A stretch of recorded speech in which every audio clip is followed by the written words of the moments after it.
en esta sesión. Entonces, si tienen alguna pregunta y si no, les cuento de qué va la sesión de hoy.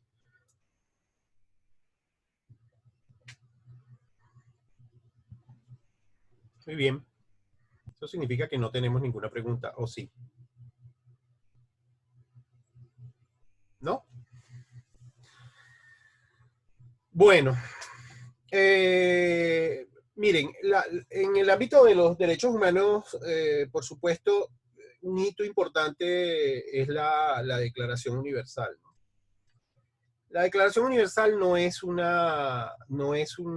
tratado, y no fue un tratado porque el esfuerzo de la aprobación de la declaración fue un esfuerzo muy grande para tratar de, frente a todo lo que había ocurrido con la Segunda Guerra Mundial, tener como un piso común, ¿no? Y además los países no querían firmar una convención, un tratado, un pacto, porque eso podía tener unas repercusiones en el ámbito más local, ¿no?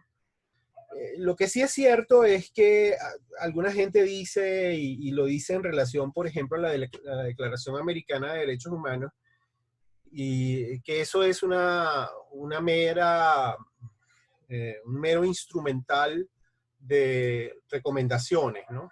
Y ese mero instrumental de recomendaciones lo dice y lo decía en el debate de ese momento, que como que no tenía suficiente fortaleza para un desarrollo ulterior.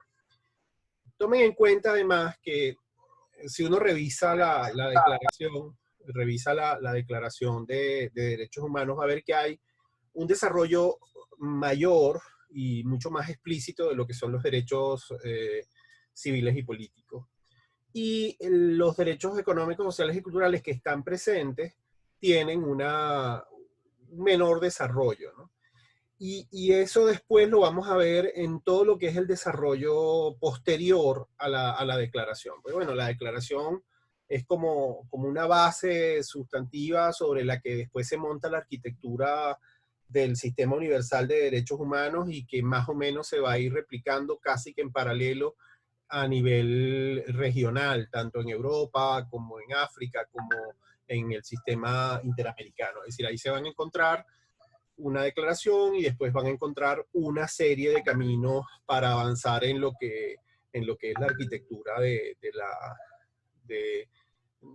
desarrollo posterior del ámbito de esos derechos y que de alguna manera pasa por ir construyendo ya no solo unas recomendaciones, sino un conjunto de obligaciones que en el tiempo se van haciendo cada vez más específicas, pero además que empiezan a tener como lógicas de justiciabilidad.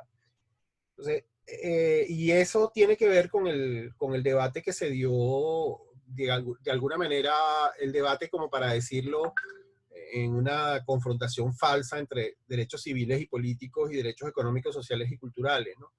Y yo les comentaba el martes, les decía que bueno, que a veces hay la pretensión de decir, algunos estados dicen, no, para nosotros solo garantizamos derechos económicos, sociales y culturales y nos olvidamos de civiles y políticos, como si la dignidad de la persona humana pudiera fragmentarse, ¿no? Pero lo que sí es cierto es que vamos a tener como desarrollos progresivos, especialmente con lo que se denominan órganos convencionales.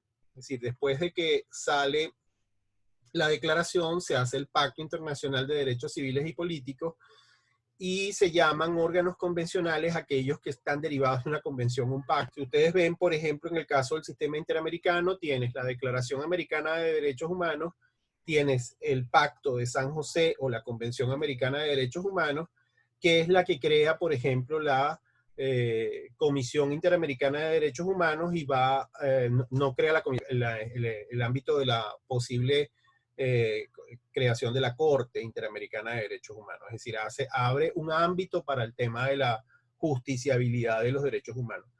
En ese nivel no tienes el mismo nivel de desarrollo en el ámbito de los derechos económicos, sociales y culturales, y eso tiene que ver con el temor de los estados a asumir que tienen una obligación positiva, como decíamos ayer, de contribuir a la realización de un derecho.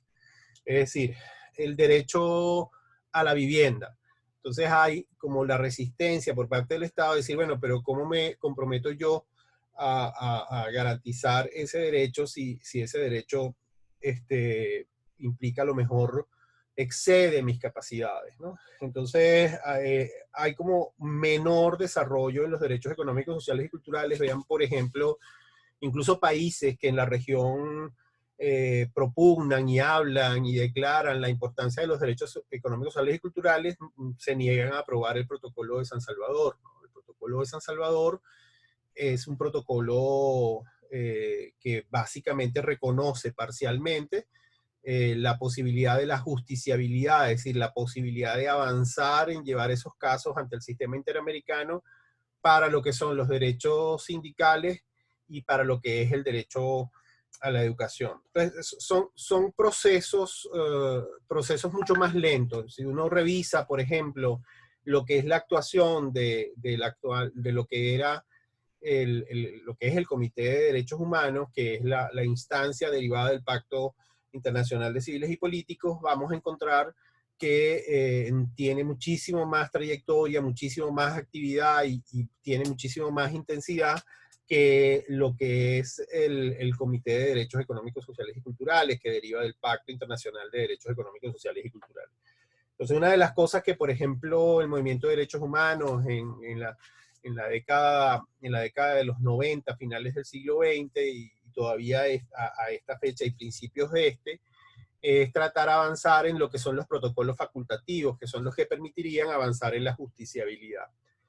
Todas estas cosas que estamos hablando tienen que ver con la deriva de lo que es el fundamento o la base de lo que son estos derechos. Es decir, si un derecho solo se traduce en una obligación moral, es decir, en una suerte de consenso en una determinada sociedad, pero no se traduce en una norma que a su vez tiene alguna dinámica de justiciabilidad, es decir, que pueda ser exigible ante un tribunal, hay autores que dicen que, bueno, que efectivamente eso es una mera aspiración, no es un derecho.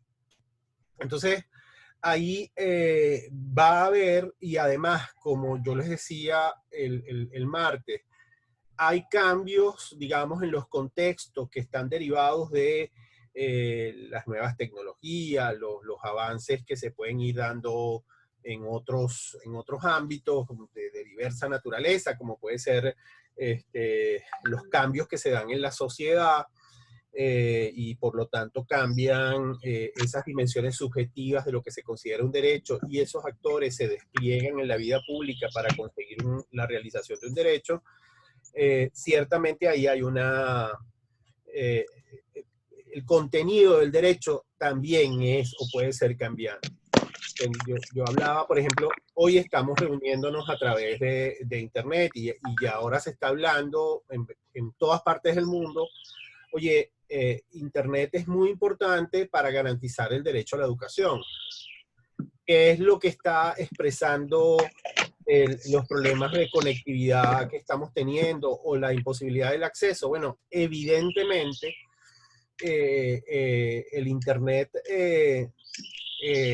el que no podamos tener esta sesión en el aula, eh, tiene ventajas y desventajas.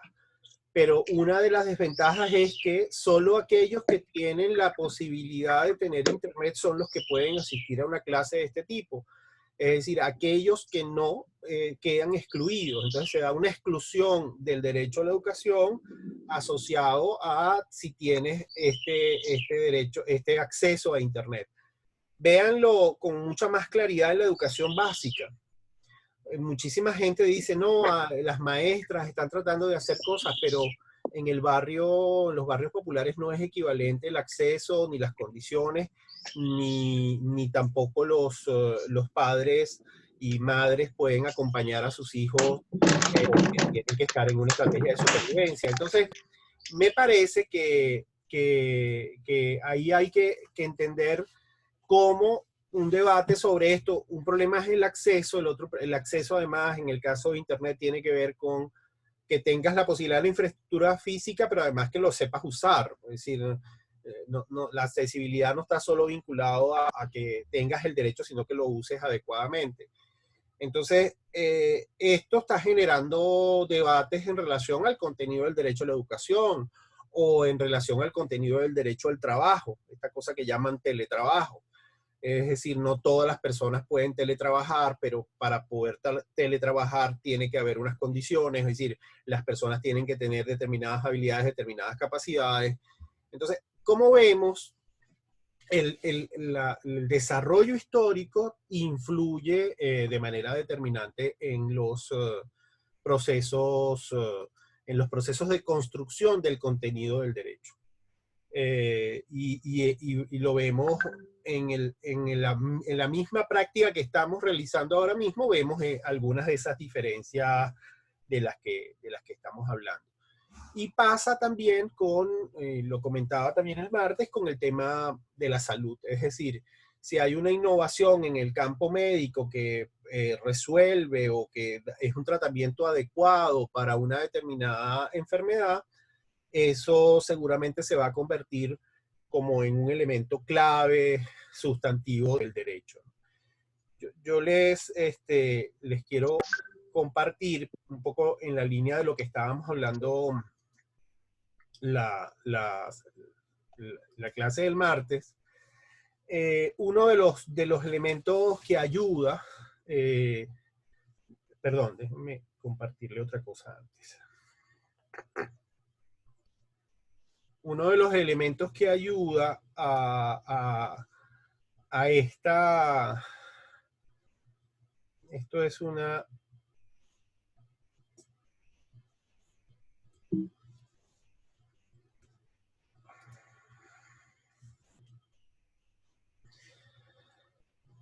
bueno, un poco lo que estábamos diciendo aquí de los derechos nacen y se desarrollan en determinados contextos políticos, sociales, históricos determinados. No todos los problemas humanos tienen respuesta en el ámbito de los derechos humanos. Y aquí hay una definición de Héctor Faúndez sobre lo que se considera un derecho humano. Dice: prerrogativas que conforme al derecho internacional tiene todo individuo frente a los estados, frente a los órganos del poder para preservar su dignidad como ser humano, y cuya función es excluir la interferencia del Estado en áreas específicas de la vida individual o asegurar la prestación de determinados servicios. Esta es una de las tantas definiciones. Yo les quería compartir, bueno, esto es las características que ya lo vimos la vez pasada. Y entonces, pero hay un elemento clave en este debate sobre la tradición justnaturalista y la tradición positivista, ¿no?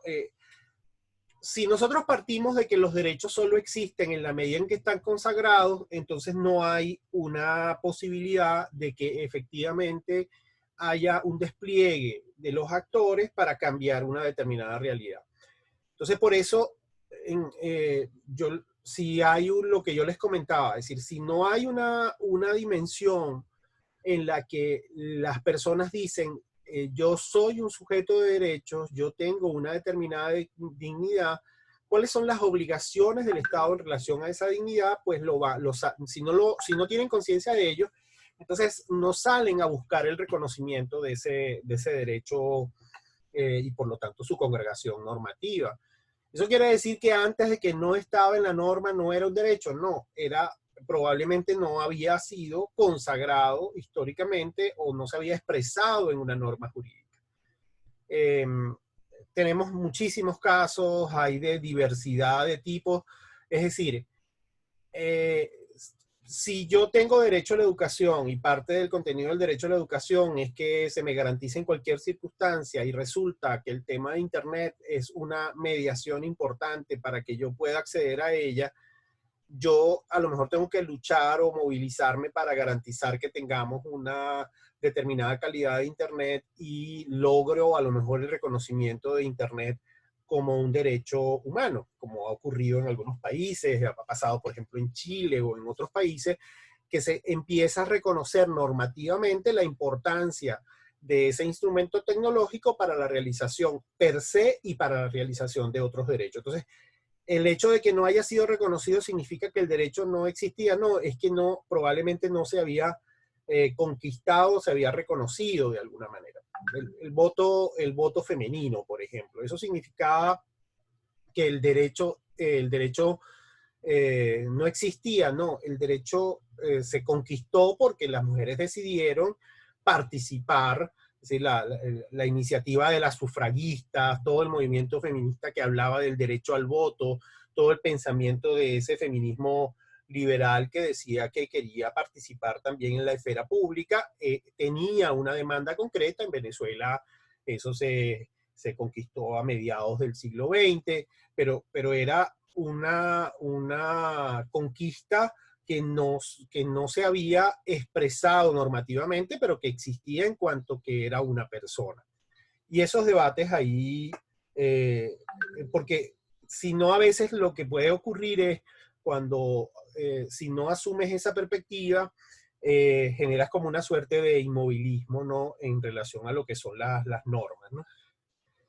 Bueno, aquí básicamente algunas dimensiones sobre los derechos que están allí. La dignidad no admite una jerarquía, todos son necesarios para preservar la dignidad de la persona, y no nos pueden poner a escoger entre igualdad, libertad, seguridad, porque en definitiva todos son parte de esto, ¿no? Y aquí están algunas de las cosas que algunos autores hablan de cuando hablan de las generaciones, que como yo les decía, hay una herramienta que habla de las generaciones como una herramienta pedagógica. Les voy a subir un artículo de Ligia Bolívar donde ella cuestiona el tema de las tres generaciones, ¿no? Para que, si quieren adentrarse en este debate, pero ahí algunos hablan que los derechos de primera generación son los derechos civiles y políticos, están básicamente en la lógica de la defensa del derecho a la libertad. Ahí la dinámica es que haya abstención y el compromiso del Estado es inmediato y la condición para esto es que haya una voluntad política. Yo les decía, este cuadro, que es un esquema, no necesariamente es la obligación no es solo de abstención. Si yo tengo que garantizar que la libertad de expresión, el contenido del derecho humano a la libertad de expresión, y después se lo puedo mostrar en un ejercicio que hicimos hace algunos años, no es solo abstención, sino que implica una obligación positiva. Véanlo en la perspectiva del acceso a la información pública, que es parte del derecho a la libertad de expresión. El Estado tiene la obligación positiva de generar información sobre determinados temas para que la gente pueda incluso participar en distintas instancias y en la vida política. Lo podemos ver con un dato, lo que son los objetivos de desarrollo del milenio, necesitan y obligan el tema de acceso a la información. Y vamos a ver en la lógica de la interdependencia cómo ese es un tema que está expreso en los objetivos de desarrollo del milenio, y además es una de las cosas que más ha trabajado el Comité de Derechos Económicos, Sociales y Culturales.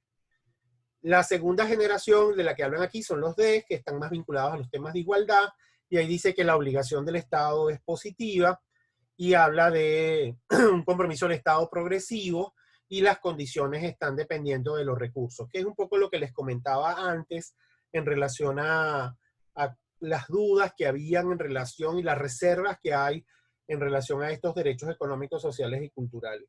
Y además que es un debate muy actual, desde el pensamiento, desde un determinado pensamiento muy extremadamente liberal. El Estado no debería, dice que estos no son derechos, y que estos no, el Estado no debería meterse en esto. Y hay mucha resistencia en determinados sectores en relación a estos derechos, porque dicen que estos no son derechos, el Estado no debería meterse en eso, que más bien lo que genera son dinámicas clientelares y todo lo demás. Y los derechos de tercera generación están más vinculados a lo que es la solidaridad o la fraternidad, paz, ambiente. Y ahí hablaba de la necesidad de una articulación entre el Estado y sociedad, el compromiso del Estado es mixto y las condiciones son mixtas, ¿no? Yo quería compartirles, esto es de una presentación distinta que básicamente intenta reforzar lo que conversamos el martes pasado. Lo otro que quería decirles en relación al tema, sigue compartida la pantalla, ¿verdad? Sí. ¿Aló? Sí, Sí. sí, sí. Bueno, aquí tienen las 4 obligaciones, esto lo vimos la vez pasada, tienen las 4 obligaciones: respetar, proteger, garantizar, promover, y aquí tienen algunos de los derechos. Esto es un ejemplo de desagregación de un derecho. Y esa desagregación es una herramienta, digamos, poderosa para varias estrategias que uno puede impulsar. Y esa desagregación también es un producto histórico, es un producto. ¿Qué es lo que ocurre? Como estamos desde que se aprobó la declaración, se establecieron los comités, se establecieron las distintas instancias en el ámbito de derechos humanos, empiezan a haber sentencias de corte, tanto de los sistemas regionales como de los sistemas universales. Empiezas entonces a desarrollarse, y además el proceso es un proceso, digamos, tienes los tribunales nacionales que empiezan a tener debates como los que hay muchísimos debates en el ámbito de los derechos humanos, pero o contradicciones o conflictos que veíamos el martes pasado, pero empieza a abrirse un debate y entonces empieza a trabajarse como el desarrollo de una dimensión del derecho que tiene una mayor o menor importancia. Veamos, y volvemos si quieren al caso de Internet. Ese es un tema que hace 20 años no se podía plantea. Y ahora empieza entonces a preguntarse qué significa que una persona tiene derecho a Internet, cuáles son las obligaciones del Estado, qué significa, qué puede hacer, cuál es el contenido. Entonces, hay gente que está en este mundo de los derechos digitales, que incluso que esta sería una 4ª o 5ª generación de los derechos humanos, dice, oiga, el Internet no significa que yo tenga, igual que pasa con la educación, igual que pasa con la salud, igual que pasa con muchos otros derechos, especialmente derechos económicos, sociales y culturales, no significa que el hecho de que yo tenga derecho a la educación no significa, no, es necesario pero no suficiente. Hay que también prever cuál es la calidad de esa educación. Lo mismo puede pasar con Internet. No significa que yo tenga acceso a Internet, sino Internet es estable. Internet, ¿qué velocidad tiene? ¿Qué calidad tiene? Es decir, entonces no es solo el estándar vinculado al acceso al derecho, sino la calidad del derecho. Por ejemplo, Venezuela dice a cada rato que nosotros tenemos el derecho al agua potable en Venezuela está garantizado por encima de un 90%. ¿Cuál es el argumento para sostener esa información? Que hay una red de distribución de aguas blancas que que tiene ese alcance. El problema es que son tubos vacíos, no hay agua. Entonces eso no es suficiente. O sea, no es suficiente que exista una tubería. La desagregación del derecho significa empezar a trabajar, y es un poco lo que se llama desempaque de los derechos, un movimiento para desagregar o desempacar el contenido de un derecho. Entonces uno tiene que tomar un derecho, pueden ser derechos en el último tiempo, por ejemplo, hay muchísimas movilizaciones de derechos vinculadas a grupos específicos, identidades específicas, pueblos y comunidades indígenas, sectores LGBTI+, es decir, hay también vinculados a lo que son perspectivas de género, afrodescendientes, ¿no? Entonces ahí hay como muchísimas desagregaciones. Déjenme verificar acá si estamos todos, porque creo que alguna gente sale y tengo que estar pendiente de si se ingresan o no.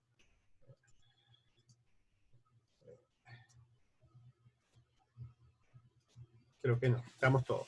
Bueno, el tema con esto de la desagregación es que la desagregación en algunas ocasiones tiene que ver con esas subjetividades y tiene que ver con los cambios sociales y de los contextos. Yo les puedo contar en el caso, por ejemplo, de libertad de expresión, hay una desagregación del derecho muy fuerte por la intervención de sectores vinculados al tema de transparencia, ¿no? Entonces, incluso empiezan a hablar entonces del derecho al acceso a la información como un derecho autónomo, separado del derecho de la libertad de expresión. No estamos en Venezuela, eso pasa. Sí. Ay, Yo estaba en esto volvió. toda la mañana. Perdonen la cuestión, ahí la salida y la entrada. Volvió. Volvimos. Nelson, tú querías, Nelson y Sofía habían levantado la mano. Aprovechemos esta interrupción y avancemos. Adelante, Nelson.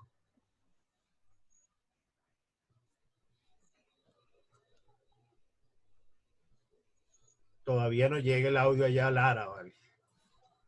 Sofía, tú habías levantado la mano también. Sí, buen día, profesor, ¿me escucha? Sí, te escuchamos. Sí, para plantear un poco mi inquietud, ¿puedo volver a la lámina donde hizo la desagregación del derecho? Sí, no la había completado, pero voy para allá, porque estaba empezando con esto. Déjame compartir la pantalla y ya les muestro donde estábamos empezando con la desagregación. Sí. Ajá. Ahí la tienes. Bueno, Carlos, ahora me escucho. Sí, Nelson, escuchamos a Sofía y sigues tú. Sí, podemos ir a la lámina que estaba después, donde estaba la comparación y el cuadrito que estaba como bien sintético. Pero ¿te refieres a una que está acá sobre que comparaba uno distinto? Donde aparecía el derecho de salud y que habían como dos derechos y en cada una ese mismo. Bueno, ciertamente creo que usted lo planteó al principio, que digamos, pareciera ser un poco más sencillo esa primera etapa inicial donde el Estado quizás se abstiene de violentar o de irrespetar ciertas esferas del individuo y la responsabilidad se pone un poco más complicada cuando el Estado tiene que tener un rol activo en la garantía y en proveer determinadas condiciones para garantizar ciertos derechos. Entonces, esto fue lo que me parece que es ciertamente complicado en el sentido de que esto depende mucho entonces de la capacidad de respuesta de cada Estado, de que siempre en todos lugares van a haber, digamos, condiciones de desigualdad, condiciones socioeconómicas que impiden la realización total y completa de todas las condiciones, o sea, para lograr un estado de bienestar para todos los individuos, de manera que siento que esta etapa de proteger, garantizar y promover va muy atada a la capacidad que tenga cada Estado en determinados momentos. Entonces, asumo yo que estas especificaciones ya van como, se expresan mejor y se hacen más concretas en las leyes que desarrollan estos derechos. Sí, pero a ver, y ese es un poco lo que históricamente se ha venido construyendo. Se ha venido construyendo también lo que se llama el núcleo duro del derecho, es decir, la obligación mínima, ¿no? Por ejemplo, en el ámbito de la educación, la relatora para el derecho a la educación dice, mira, todos los estados deben proveer al menos garantizar que todas las personas tengan al menos 6 años de escolaridad. Y entonces eso se establece como la obligación mínima. ¿Entendemos? Y eso no significa no significa necesariamente la gratuidad de la educación, porque la gratuidad de la educación sin duda es una herramienta poderosa para garantizar la universalidad del derecho, y así lo reconoce la propia relatora. Pero también se puede garantizar sobre la base lo importante es que todo niño en una determinada sociedad tenga esos años de escolaridad. Entonces se establece el núcleo duro del derecho, ¿no? La otra clave ahí es la famosa progresividad.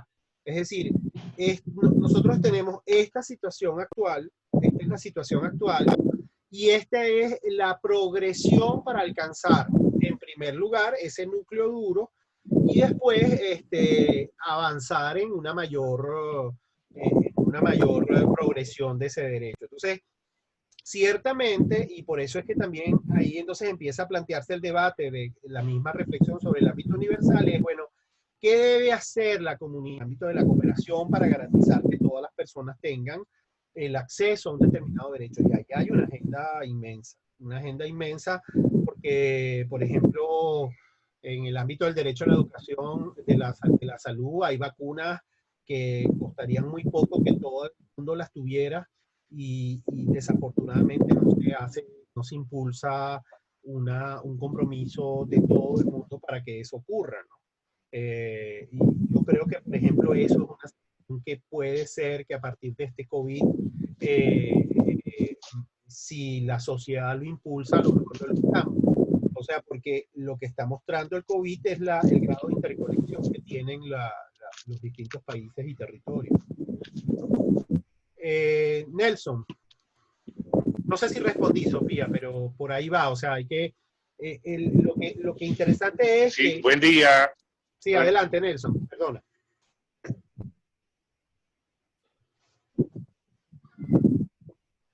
Adelante, Sí, Nelson. buen día, saludos. Carlos, me gustaría una reflexión tuya. ¿Me escuchas, Carlos? Sí, te estamos escuchando. ¿Me escuchan?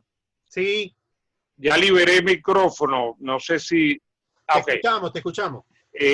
Me gustaría una reflexión tuya, Carlos.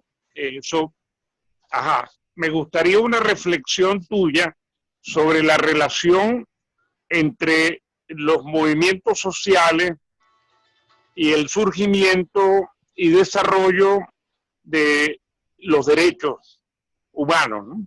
Sí, todo lo que tiene que ver con la exigibilidad del derecho por parte de la población, de la ciudadanía organizada o no, que puede incidir o presionar para la aplicación efectiva de los derechos. Si esa relación es una relación, digamos, significativa, es una relación que históricamente ha influido en el reconocimiento, en la prescripción de los derechos, y si además esa incidencia ciudadana tiene un peso significativo para la efectiva aplicación y la defensa de los derechos humanos. Me gustaría esa reflexión de tu parte, Carlos. Bueno, a ver, cuando estábamos hablando de lo de libertad de expresión, yo les decía, la desagregación del derecho también ha ayudado a que haya movimientos sociales que en términos subjetivos dicen, oye, este tema es importante y para esta dimensión del derecho para nosotros es relevante. Les comentaba el caso de acceso a la información pública.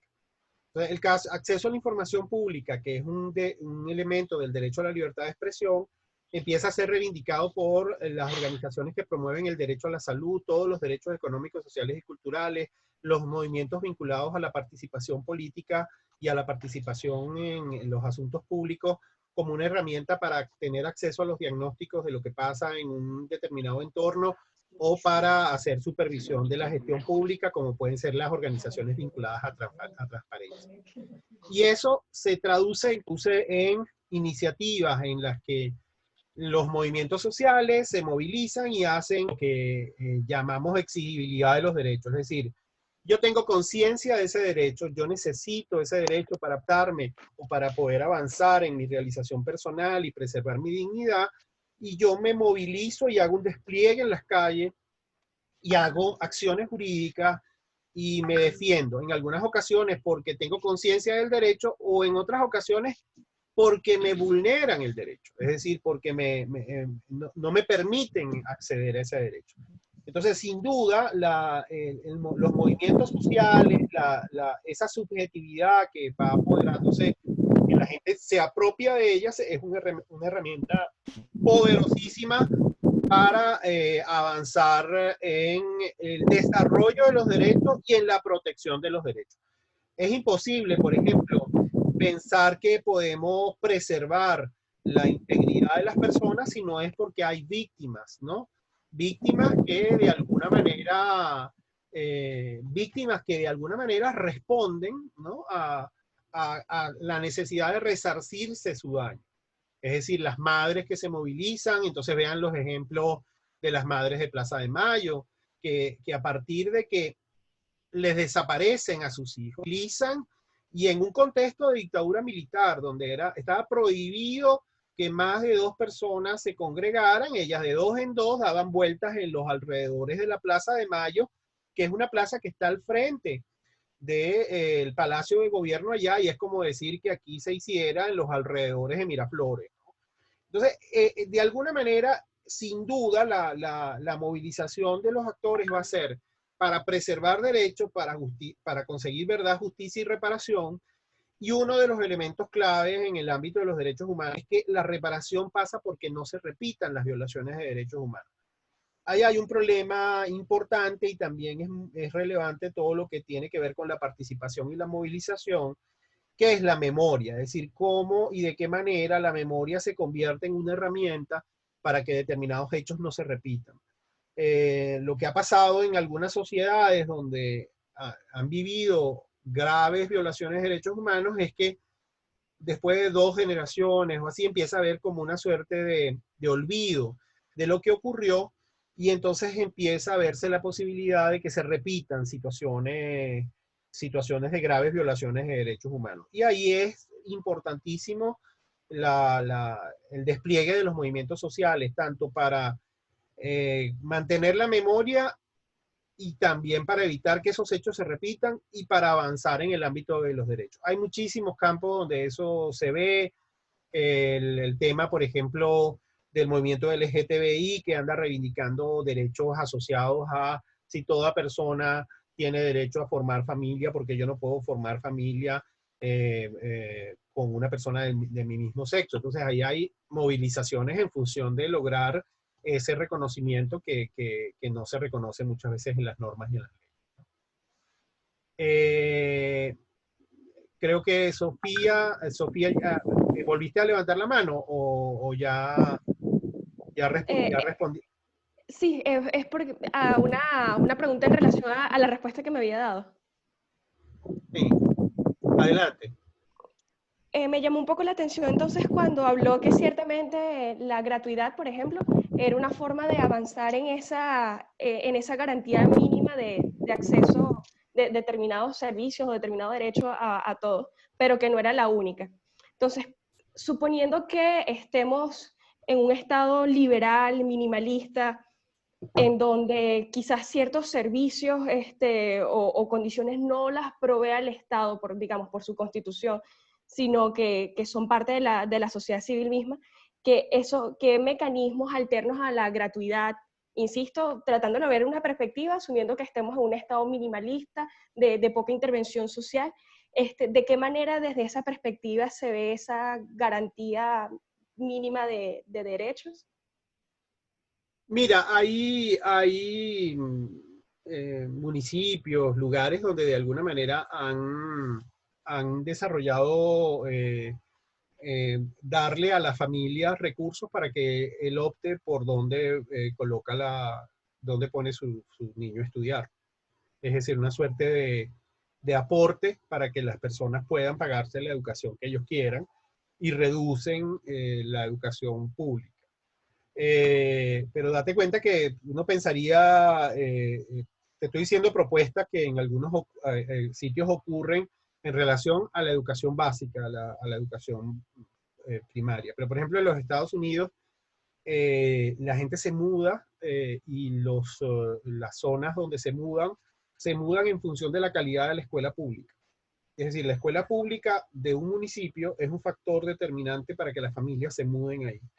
Y eso tiene que ver con la perspectiva, digamos, de la valoración que hace una familia sobre la calidad de la educación, y eso además tiene una influencia en el valor de los bienes inmuebles que están en ese municipio.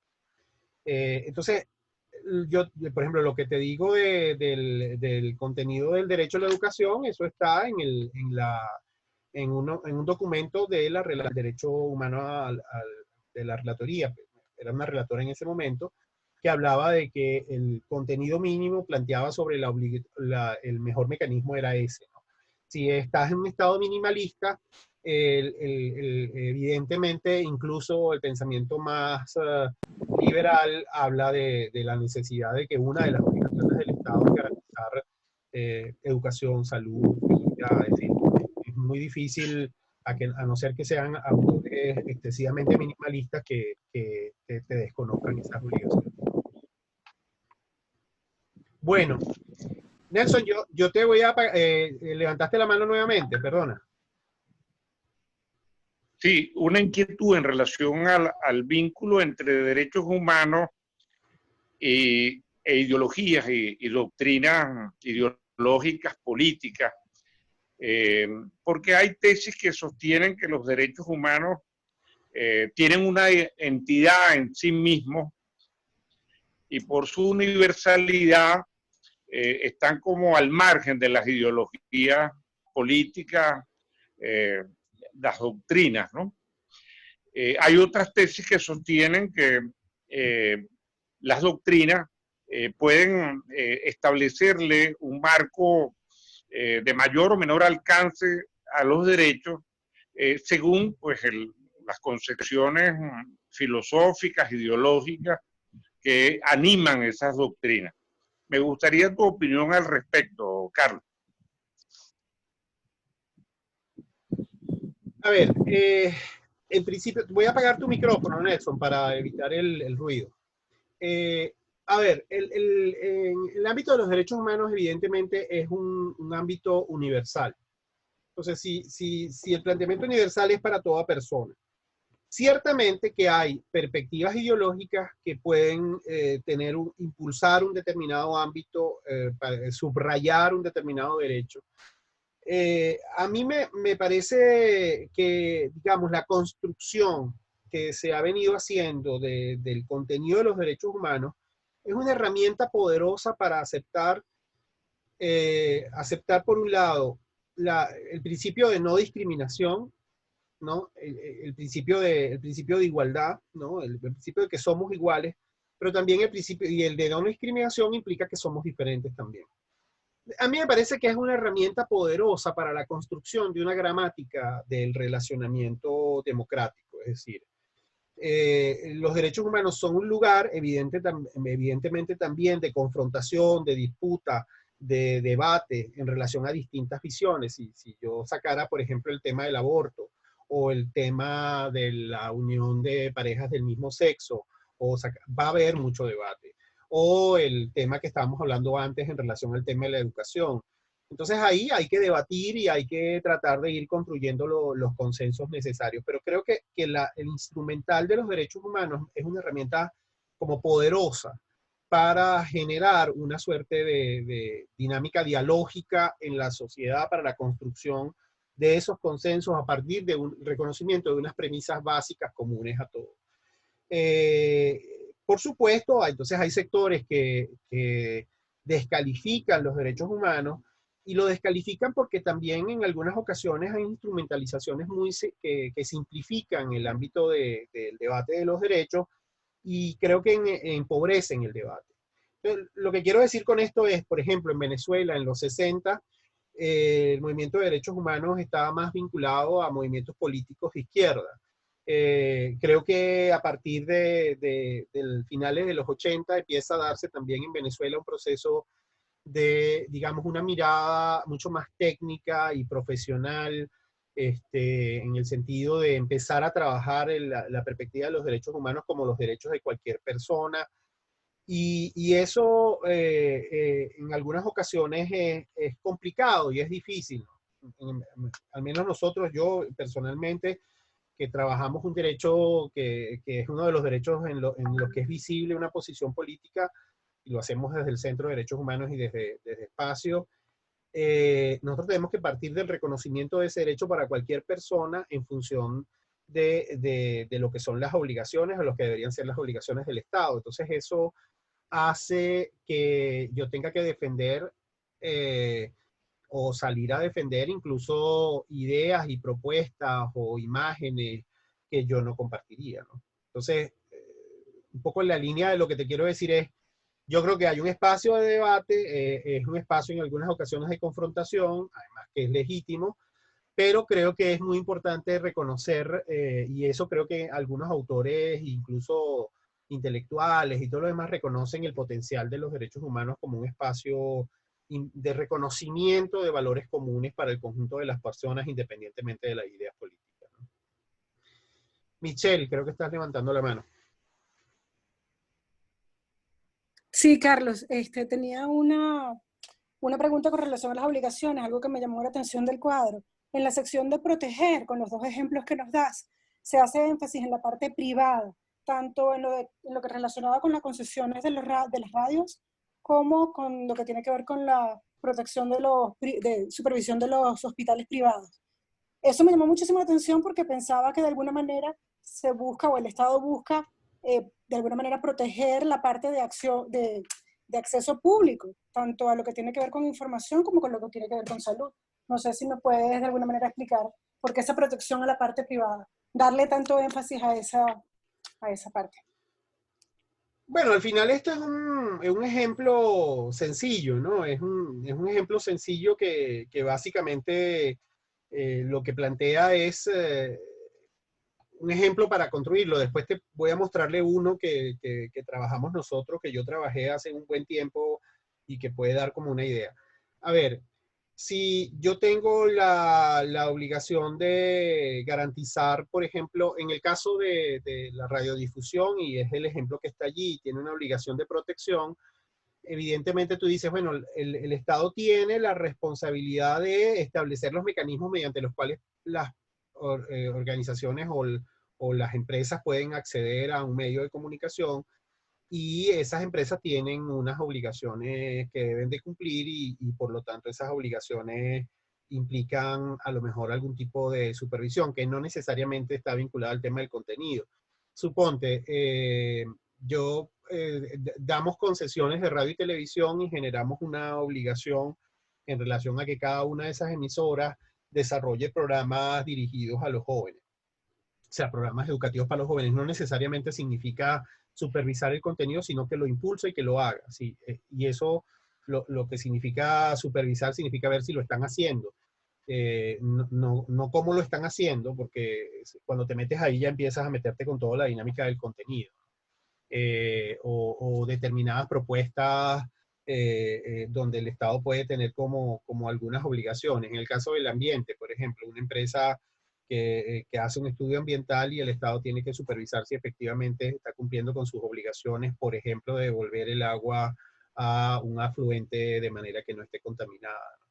Y en el caso de los hospitales, bueno, de la misma manera de las clínicas privadas,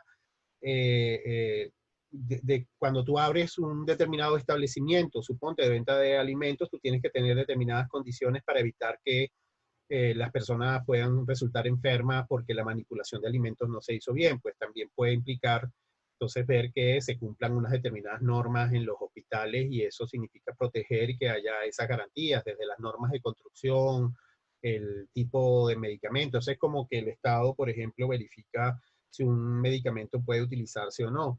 Mucho lo que hacen los estados más pequeños es, si lo aprueba la FDA en los Estados Unidos, puede circular acá, porque muchos de los estados incluso a veces no tienen ni la capacidad para valorar eso. En otros casos, los estados hacen sus propias pruebas de alimentos y verifican que los alimentos están en buen estado y puedan circular. Una situación que en el caso venezolano se ha desdibujado, porque antes, yo no sé si ustedes recuerdan, Michelle quizás sí, Nelson también, pero antes acá, para que circulara un alimento importado tenía que tener una aprobación estatal que garantizara unas ciertas normas. Ahora eso no se está cumpliendo. Y el primero que lo incumple es el propio Estado con los alimentos que importa para las denominadas cajas CLAP, que algunos de ellos, por pruebas independientes, se ha demostrado que no tienen ni la calidad ni los requerimientos sanitarios adecuados. Entonces la obligación de protección depende del desarrollo del derecho. Ok, muchas gracias. Me permiten, quiero mostrarles las láminas de las que estábamos hablando antes para el tema de la desagregación del derecho. Un poco en la línea de una herramienta que creo que puede ser útil. Yo les decía que los derechos de alguna manera se podrían ir dividiendo en pedazos, desagregándose, y eso ayuda a que uno pudiera trabajar a definir lo que son las obligaciones del Estado. Es decir, derecho a la educación, ajá, pero ¿de qué estamos hablando? Entonces, se desagrega el derecho, ¿no? Entonces dicen, bueno, se plantea los grados de escolaridad como una cosa, pero también se plantea la calidad, qué es lo que debe saber ese niño o esa niña al culminar esa escolaridad, o sea, sumar, dividir, pensamiento matemático, lógico, y eso ya empieza entonces en el ámbito del derecho internacional, empieza a estar muy claro. Entonces, de alguna manera, una de las primeras cosas es, este es el derecho a la vivienda adecuada. ¿En qué consiste? Entonces se desagrega el derecho y se empiezan a ver cuáles son las obligaciones generales y cuáles son los elementos del Estado institucionales que pueden ayudar que se garanticen esos derechos. Y se pueden trabajar principios de aplicación. Y ahí están 4 criterios que se utilizan para tratar de trabajar esto y que, como les digo, esto es producto del desarrollo histórico y de la reflexión en relación al tema de derechos humanos. Es decir, teníamos una reflexión sobre cuáles son los derechos naturales y toda esta cosa, y después de todo lo que ha venido acumulando la humanidad en el ámbito de los derechos humanos, empezamos a tener ya unos elementos muchísimo más concretos para trabajarlo. Uno es disponibilidad, el otro es accesibilidad, aceptabilidad y calidad. Entonces, por un lado están disponibilidad, entonces implica garantizar la suficiencia de los servicios, instalaciones, mecanismos, procedimientos, cualquier otro medio por el cual se materializa un derecho para toda la población. Yo les planteo en el ámbito del derecho a la salud, y que ese es uno de los debates en el que estamos metidos en el país hoy en día. ¿Cuál debe ser la disponibilidad de camas de terapia intensiva para garantizar el derecho a la salud de toda la sociedad venezolana? Olvidémonos del COVID. Sin el COVID, entonces ya eso está definido, ya eso lo han trabajado tanto en el ámbito de la salud, y te dicen, en una población de tantos habitantes debe haber tantas camas médicas, y debe haber tantas camas de terapia intensiva, y debe haber tantos servicios. Es decir, está calculado cuál es la disponibilidad para garantizar ese derecho. ¿Para garantizar cuál derecho? Bueno, entonces ahí viene el debate que antes me preguntaban en relación a si cualquier sociedad lo tendría que hacer o no. No, en relación, en primer lugar, a la progresividad, es decir, a que cuál es el núcleo duro, cuál es el núcleo mínimo que debe garantizarse y cómo hacerlo. Y ese garantizar la suficiencia de los servicios e instalaciones no significa que el Estado los construye o los tiene solo el Estado, sino que el Estado puede definir una política en la que dice, esto van a ser servicios públicos, esto van a ser garantizados por mecanismos privada. O sea, si uno revisa, por ejemplo, el caso venezolano, hay una contradicción entre el discurso que habla de la salud pública y entonces tienes toda una parafernalia en la administración pública asociada a lo que son los seguros privados. Entonces, los seguros privados significa que ahora ya no funcionan, pero los seguros privados eran lo que garantizaba el derecho a la salud de los trabajadores públicos en Venezuela. O sea, era lo que garantizaba el derecho a la salud de los de educación, de todos los ministerios, no era la salud pública. Entonces, ¿eso qué hizo? Que también se descuidara la salud pública. Mientras que otros estados con modelos más o menos y gobiernos más o menos liberales tienen unas políticas de salud pública. Hay algunos modelos que son en los que la gestión es directa, es decir, el Estado maneja todas las instalaciones, y otros modelos donde tercerizan con privados eso. Y eso pasa con muchísimos derechos, ¿no? Y entonces siempre está el debate, ¿no? En los Estados Unidos, buena parte de los servicios penitenciarios los manejan empresas privadas. Y en otros lugares empieza a combinarse el servicio público con contrataciones que paga el Estado a empresas privadas. Y ahí tiene sentido lo que tú me estabas preguntando, Michelle. Si yo, para garantizar el derecho a tratamiento, tengo un contrato con empresas privadas, yo tengo que ver que esas empresas privadas cumplan con determinados estándares, ¿no? Después está el de accesibilidad, que se trata de asegurar que los medios por los cuales se materializa ese derecho sean accesibles a todas las personas sin discriminación de ningún tipo.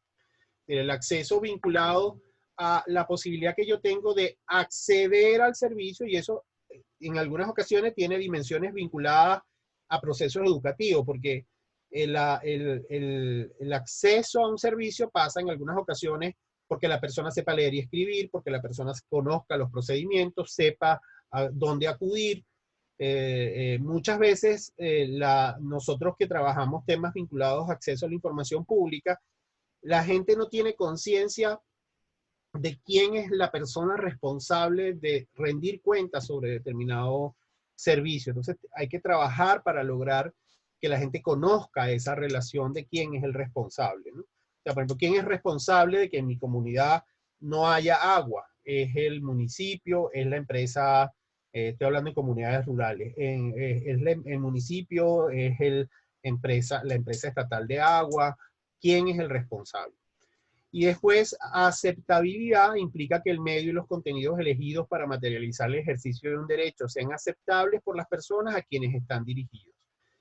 Y eso tiene que ver también, por ejemplo, derecho a la vivienda. El derecho a la vivienda no es equivalente, no es igual para una comunidad urbana que para una comunidad indígena. No es igual para una comunidad andina que para una comunidad como la de Zulia. El derecho a la vivienda adecuada va a ser distinta por el entorno geográfico o por el entorno cultural. Y calidad asegura que los medios y contenidos por los cuales se materializa ese derecho tengan los requerimientos y propiedades aceptables para cumplir esa función. Están los principios que están vinculados y que tienen que ver con la pregunta que antes me hicieron sobre las obligaciones generales y los deberes. Principio de igualdad y no discriminación, ¿no? La progresividad y prohibición de regresividad, es decir, ese es un concepto que se ha desarrollado en el último tiempo, y el máximo uso de los recursos disponibles.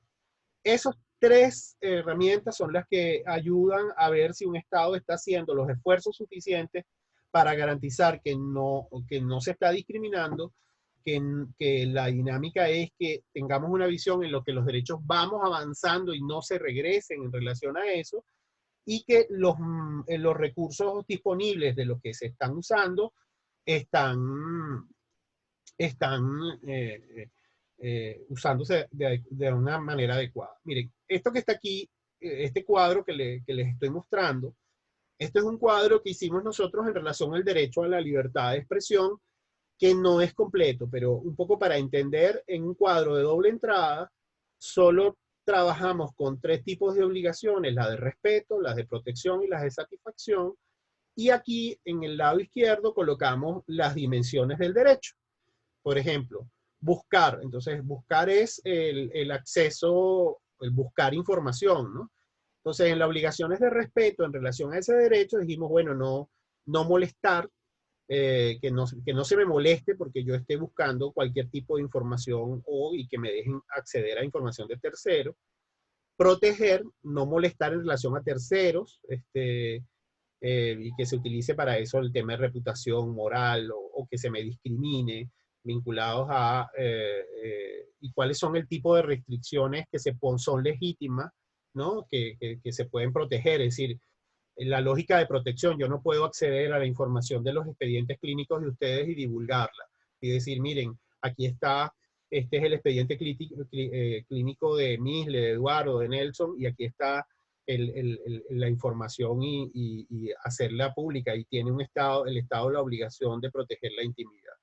Y después la lógica de obligación positiva, dar información al público, científica, artística, política, aumentar la oferta de bibliotecas, de internet, por ejemplo, educación para los medios, prohibir la censura a funcionarios públicos, organizar archivos y tener registros públicos. Este es un ejercicio con el derecho a la libertad de expresión y pasa con buscar, con difundir y con recibir, que son las tres dimensiones del derecho. Lo mismo se puede hacer con cualquier derecho. De integridad, lo mismo. ¿Cuáles son los componentes del derecho y cuáles son las obligaciones del Estado? Y podemos llegar al desarrollo ya producto de sentencia, podemos llegar a desarrollos muy detallados. Por ejemplo, en el caso del acceso a la información pública en el ámbito regional, a partir de una sentencia de un caso chileno, ¿no?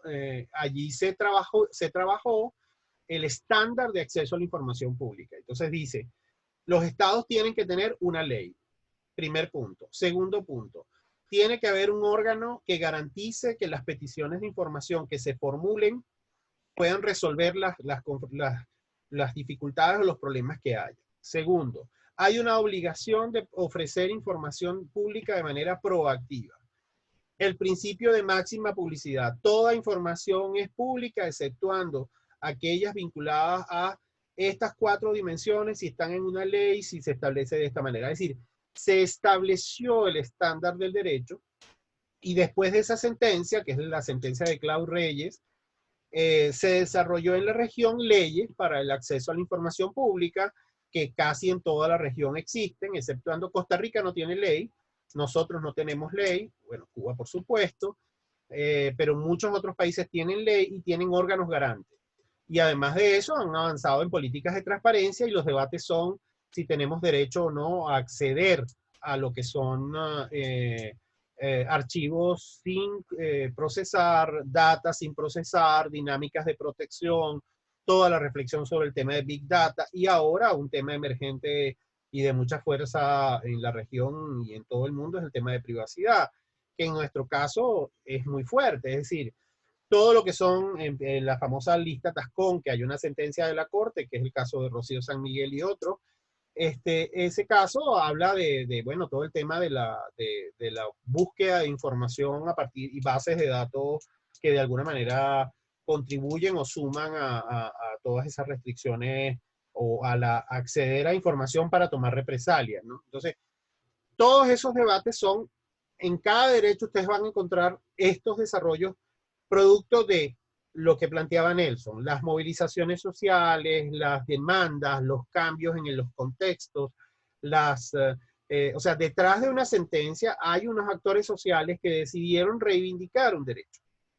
Y después en el proceso de continuar y batallar, por una sentencia de la Corte Interamericana de Derechos Humanos, significa que un caso puede pasar una media de 10 años. Entonces imagínense ustedes el proceso de construcción que se va dando allí, o sea, el proceso de actores que van empujando ese cambio para que efectivamente entonces tengamos un detalle, ¿no? Una concreción en el desarrollo de un determinado derecho. No sé si tienen alguna pregunta.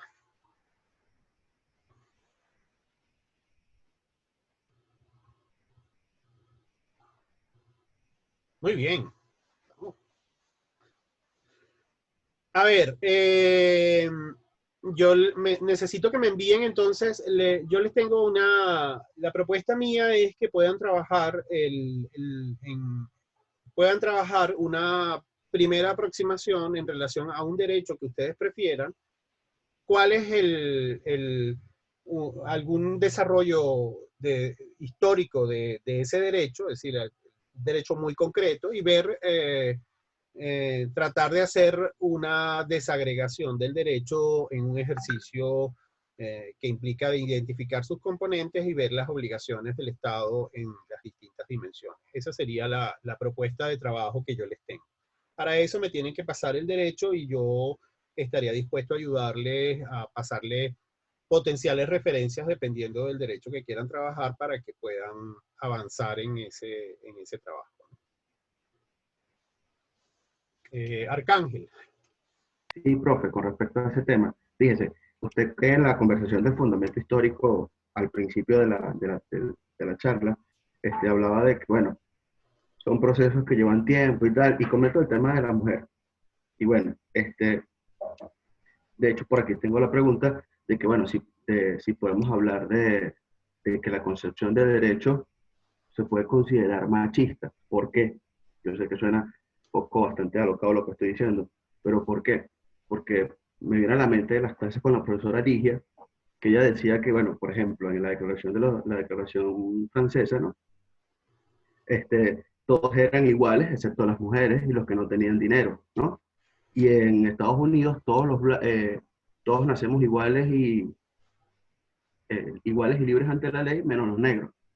Entonces, digamos que mi propuesta iría con base en ello, pero supongo que debería concretarlo un poco más y quería saber si tendría luz verde como para, o sea, si usted me recomendaría poder concretarlo más o si pudiese trabajarlo desde esa perspectiva.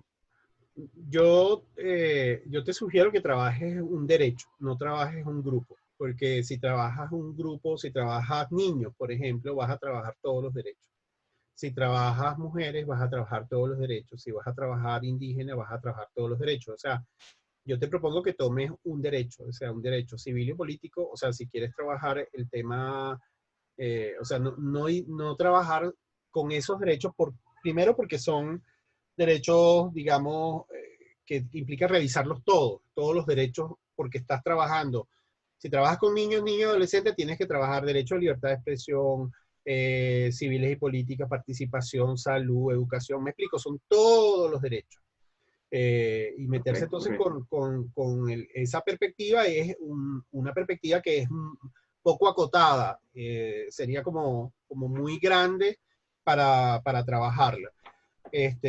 Yo recomendaría, si quieres trabajar algunos de esos temas, puedes trabajar si quieres un derecho, participación política, por ejemplo, vinculado a un determinado grupo. Entonces puedes decir, quiero ver el tema de participación política y mujeres, o quiero ver educación y mujeres, pero no el actor completo, porque sería muy poco acotado, sería bastante complicado de hacerlo en el tiempo en el que tenemos, ¿no? Ok.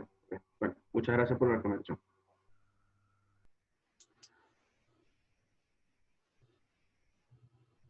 Bueno,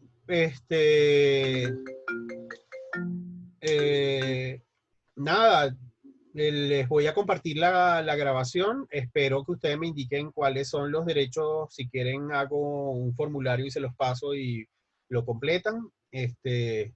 Y avanzamos. Sí, yo estoy de acuerdo. Sí, muy bien.